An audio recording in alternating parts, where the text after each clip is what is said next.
ഇന്ന് വൈകുന്നേരം നമ്മുടെ ഡുംഡുമിന് എന്തൊക്കെയാണ് കൊടുത്തതെന്ന് നോക്കിയാലോ. ആദ്യമേ തന്നെ ഈ ഒരു പഴുത്ത പഴമാണ് കേട്ടോ കഴിക്കാൻ കൊടുത്തത്. പഴം അവന് പണ്ടേ ഇഷ്ടമാണ് കേട്ടോ. അങ്ങനെ ആദ്യമേ തന്നെ അത് കൊടുത്തു കഴിക്കാൻ. എൻ്റെ പൊന്നുവിന് നല്ല ഇഷ്ടമാണ് കേട്ടോ പഴമൊക്കെ. അവന് ഭയങ്കര ഇഷ്ടമാണ് കേട്ടോ. പഴുത്ത പഴമൊക്കെ കൊടുക്കുകയാണെങ്കിൽ തൊലിയായാലും മതി കേട്ടോ. അവന് കഴിക്കാൻ ഭയങ്കര ഇഷ്ടമാണ് കേട്ടോ. ഞമ്മന്ന് പറഞ്ഞ് എൻ്റെ പൊന്നുവും കഴിക്കും കേട്ടോ.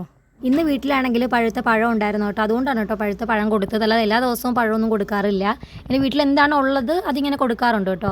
അപ്പോൾ വൈകുന്നേരം ഒരു സമയം കിട്ടിയപ്പം ഇതേം കൊടുക്കുകയാണ് കേട്ടോ. രാത്രി ഇങ്ങനെ ഭക്ഷണം കൊടുക്കാറില്ല. അതിന് പകരമാണ് ഈ ഒരു വൈകുന്നേരം ഒരു 5-5:30 ആയപ്പം ഭക്ഷണം കൊടുക്കുന്നത് കേട്ടോ. വാഴയിൽ നോക്കാൻ നേരത്താണെങ്കിൽ ചെറിയ കിളിന്ത ഇലകളുണ്ടായിരുന്നു കേട്ടോ. പിന്നെ ഞാൻ വിചാരിച്ചത് നമ്മുടെ ഡുംഡുമിന് കഴിക്കാൻ കൊടുക്കാൻ. അവന് കിളിന്ത ഇലകൾ ഭയങ്കര ഇഷ്ടമാണ് കേട്ടോ.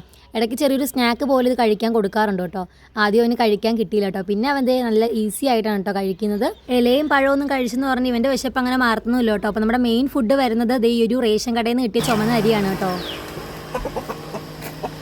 ചുവന്ന ഈ ഒരു പാത്രം കണ്ടപ്പോഴേ അവന് മനസ്സിലായി സംഭവം റേഷൻ അരിയാണെന്ന് കേട്ടോ. അവൻ്റെ ഫേവറേറ്റ് ഐറ്റം എന്തായാലും ഇത് തന്നെയാണ്. ഇത് കഴിക്കുമ്പോൾ അത്യാവശ്യം അവന് വയറ് നിറയാറുണ്ട് കേട്ടോ. ഈ ചുവന്ന അരിയിൽ ഏറ്റവും ഫേവറേറ്റ് ഈ വണ്ടുകളുണ്ടല്ലോ, അതാണ് കേട്ടോ അവന് ഏറ്റവും കൂടുതൽ ഇഷ്ടം. ഇത് കുറച്ചധികം പഴയ റേഷൻ അരിയാണ് കേട്ടോ. പക്ഷേ ഇവൻ്റെ ഫേവറേറ്റ് ഇതാണ്. കാരണം വണ്ടുകളും കാര്യങ്ങളൊക്കെ കൊത്തിപ്പറക്കി കഴിക്കാൻ അവന് ഭയങ്കര ഇഷ്ടമാണ്.